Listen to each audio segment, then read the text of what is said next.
Hello everyone, my name is Cliff with AffiliateFortress.com, and today I want to talk to you about 5 things that I do not like about affiliate marketing. I made a video talking about 5 things that I do like. Now it's time to talk about 5 things I do not like. So with that said, let's just kind of jump into it. I've got a few things written down here, which I will pop up on the screen right now.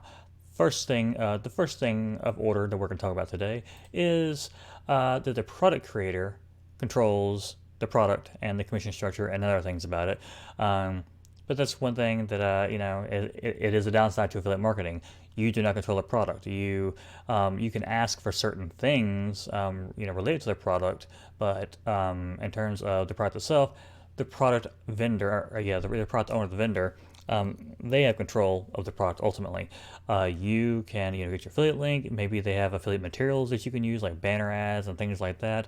Maybe you can even talk to a product creator about giving you a special discount coupon. To give to your subscribers and to your viewers so that they can get a discount if they buy through your link. But ultimately, the product creator controls the product. And that includes if they take it off the market at some point. I've discovered the products have been taken off the market that I was not aware that they've been. I've discovered the products have been taken off the market that I was unaware of, and to be fair, I've also created products that I've also pulled off the market because, maybe they become outdated, and I just don't feel comfortable selling it anymore, or for whatever reason. And man, got a yawn. Also, the commission structure can change. This doesn't typically happen. Typically, when a product is being sold, the commission structure is pretty much set in stone. Depending on where you go, if you're looking at stuff on Amazon, then you might be earning like I don't know, like 5 or 10%, or maybe even lower. I'm not sure what Amazon's. They don't really have a set in stone payout, from what I understand. You can look into all that in your own time, but like a lot of affiliate programs, their commission structures are, I don't know, 30%, 50%, 75%, or even 100% on the front end if they want to profit off the upsells and off the high ticket stuff. But they're in control of that, and technically they can change that anytime they want to, with or without notification. They don't have to let anybody know. But typically they stay the same. Typically, if you sign up for an affiliate offer or an affiliate program at 50% commissions, then 50%, half, is going to be what you're going to be getting from then on. But like I said, the commission structure can change, or more likely, the product could just be pulled off the market at some point. So it depends on how evergreen the product is. If you know that the product is very profitable for the product creator, excuse me, and that it's evergreen and it's been around for a long time and that it's got longevity to it, then you're better off targeting those kind of products when you're looking and doing your research for what you want to promote in the first place. So that's one downside of this. Thing number 2, excuse me, I'm starting to lose my voice. Too many marketers over-exaggerate. Did I spell that right? I think I did. Too many marketers over-exaggerate too many marketers over-exaggerate just how easy $100 days are. And to kind of elaborate on that, too many marketers make it sound too easy to make $100 a day on a consistent basis. I guess that would have been a better way to phrase that, but that's essentially what it means. You see so many marketers out there. I see videos all over YouTube how to make an easy $100 a day. I see products on platforms like Warrior Plus and JVZoo and probably on ClickBank. I haven't looked around as much on ClickBank, but I see products all over the place. They're talking about how easy it is to make. Granted, this isn't a make money online niche, so if you are in the gardening niche or in the woodworking niche, you're probably not going to be seeing this as much. These are things that I dislike about the industry. But it's mainly when people are trying to teach other people how to be affiliate marketers, and you can make an easy $100 a day. All you have to do is do this, and do this, and then money will come pouring into your bank account. And really, what this is just a tactic that, the people who are doing this stuff, it's easy for them to make $100 a day because they've been doing it for a long time, and they have systems in place where they can make $100 a day pretty easily, very easily. In many cases, they can make it without blinking an eye, pretty much. But getting to that point, they already have the knowledge in their head of how to do it. But to somebody who new who's still trying to wrap their head around everything, it can be a bit more difficult to achieve that. That's why I always try to tell people, look, if you're going to get into affiliate marketing, start off with a low goal. Start off with trying to earn $10 per day. I mean, that's $300 a month. They can pay for your car note and other bills depending on how much your car note is. But I mean, that's $300 a month. That's pretty good. And if you work your way to $20 per day, that's $600 a month. That's over half a grand a month. So and then from there, work yourself up just in slow chunks. $10 here, $20 a day, then maybe $50 a day, then maybe $75 a day, then maybe $100 a day. It's a stair-stepping procedure that you have to work towards. And I'm making another video about that. Tackling that. Well, I guess I just kind of did, but I might make another video maybe going into a bit more detail about that. We'll see. But yeah, way too many marketers over-exaggerate how easy this is because I think they've lost perspective of how it is to be new to affiliate marketing. And so there are systems out there that are easier than other systems are. But when you've been doing it for a while, when you've been doing anything for a while, for example, I've been doing video for quite a while, so I know how to make videos look good. I know how to be more comfortable on camera than somebody who is new to putting their face on camera might be. So for me to say, oh, just do it. It's not, it's not overly difficult. Well, to them it might be because they're coming from it from a different perspective. So you have to keep that in mind. Someone who just started doing video is going to have a hard time getting into it and kind of learning the ropes and getting comfortable on camera than somebody like me who's been doing video for over a decade now. So you have to keep that in mind. That applies to pretty much everything across the board. So I wish so many marketers would stop saying how easy it is to make $100 a day and approach it more along the lines of it's possible, but it might take you a little while. Instead, work towards seeing results, even if they're small results, and then building those results up over time.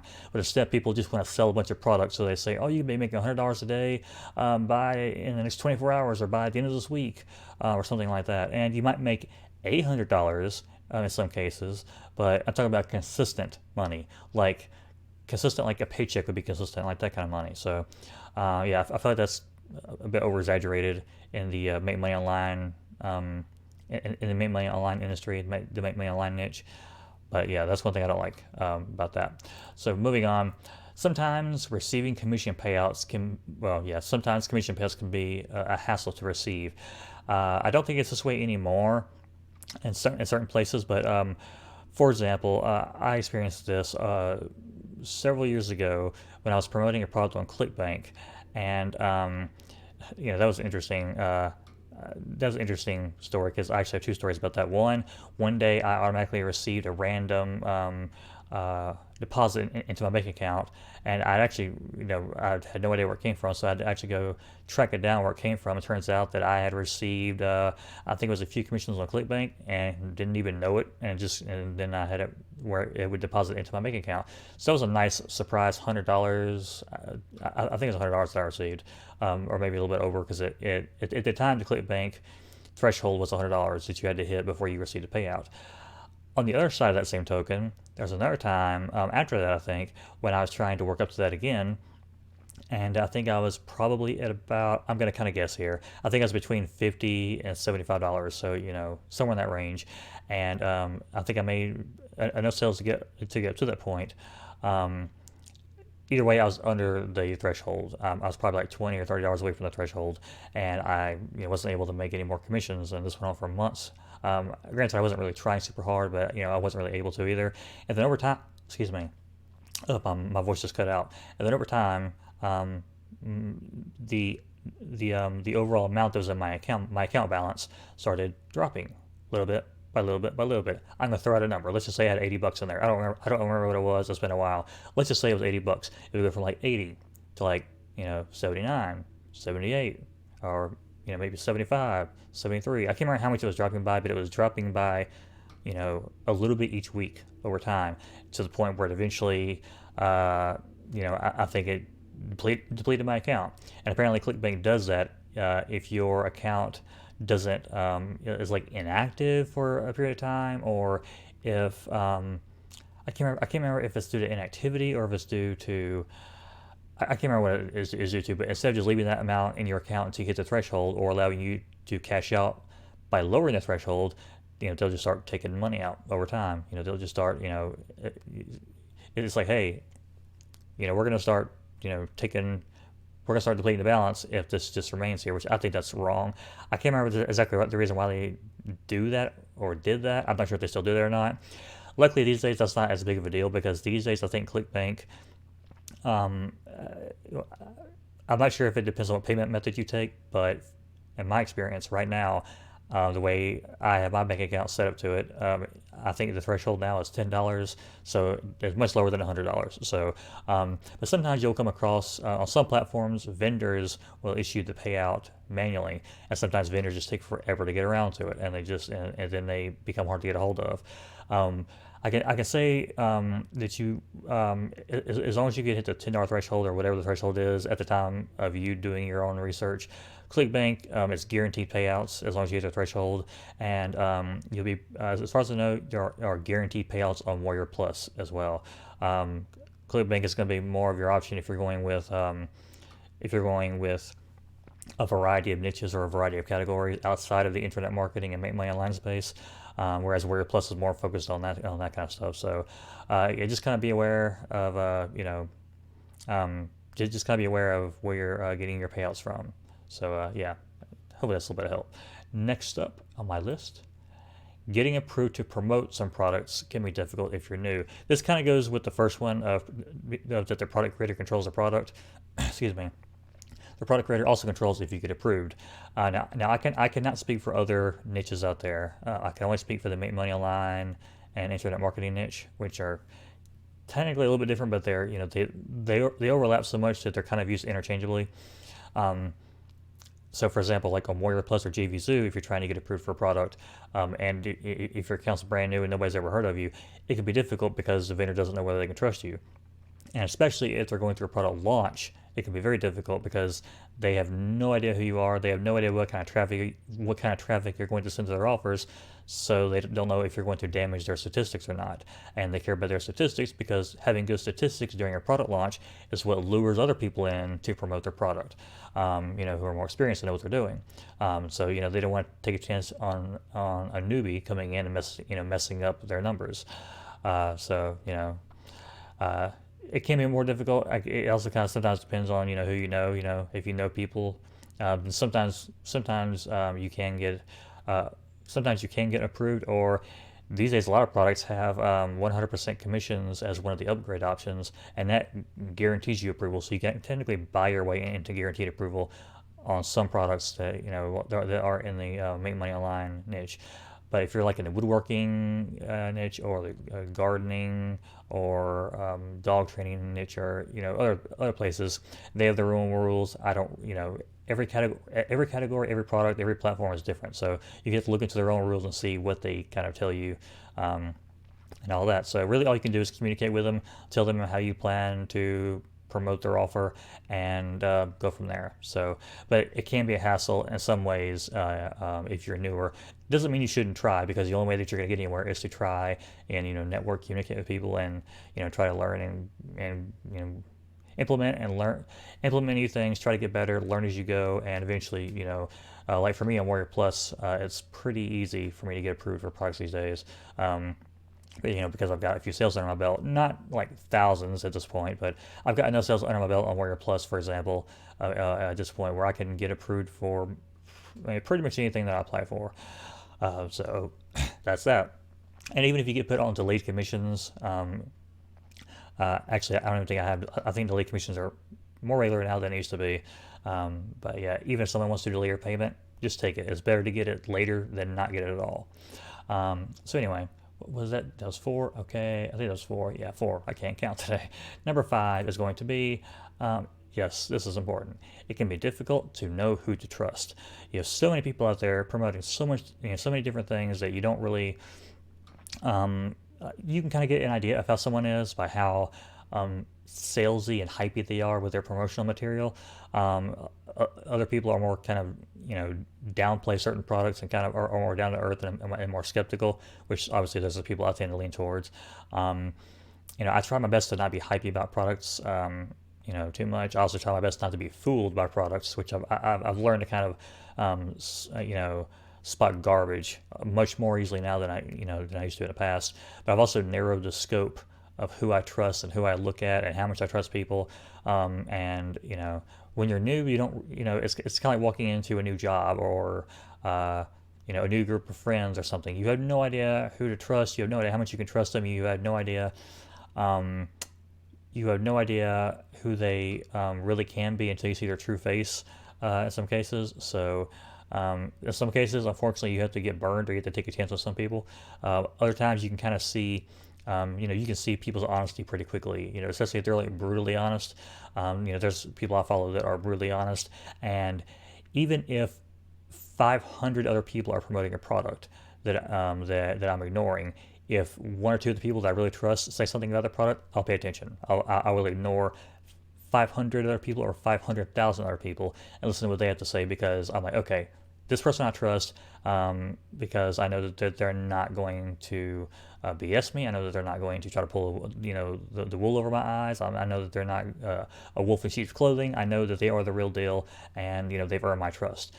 So you just kind of have to find those people in your market. I try to be the person as much as I possibly can be, and yeah, you just kind of have to find who you relate with, who you connect with, and go from there and see if other people trust the same people too.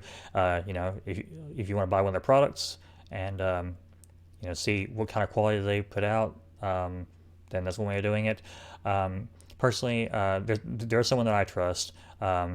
And you can find the link. I will have the link in the description box below that. You've probably seen it popping up a few times on the video, telling you that my link is in the description. That is going to someone that I trust. So you can go check their stuff out. Yeah, I'll just leave it at that. You can go investigate that more if you want to. Maybe you already have somebody. Maybe you're looking for somebody. If you are looking for somebody to trust, then I'll have a link in the description below, like I said. And yeah, I'll set you on your way. That link does lead you to a resource that is only for people who are serious. I'll put it that way. So, anyway, with all that said, if you can relate to any of these things, then feel free to leave me a comment in the comment section below. Let's see. I've always decided to pick one. I'll probably pick the second one down. Too many marketers over exaggerate how easy $100 days are. I see that all the time. And regardless of your experience level, you're always going to see that, unfortunately, because people love money, and it's a great headline: how to make $100 in negative 2 seconds, completely hands off, that even a newbie could do in their sleep, while doing backflips on the moon, or whatever hypey stuff people put on their pages. Anyway, that's enough for this video. I rambled all long enough. Hopefully you found some value in this. Hopefully it I was gonna say hopefully you can relate to some of this stuff. I kind of wish none of the stuff was relatable because it's all bad stuff, unfortunately. But maybe it's kind of shed some light on you, or maybe you can relate to some of the stuff if you're a newbie or experienced. Either way, thank you for watching this video. I'm going to leave my rainy background now. I think it looks cool though, and I will leave you on your way. Have a good day, and thanks for watching. Cheers.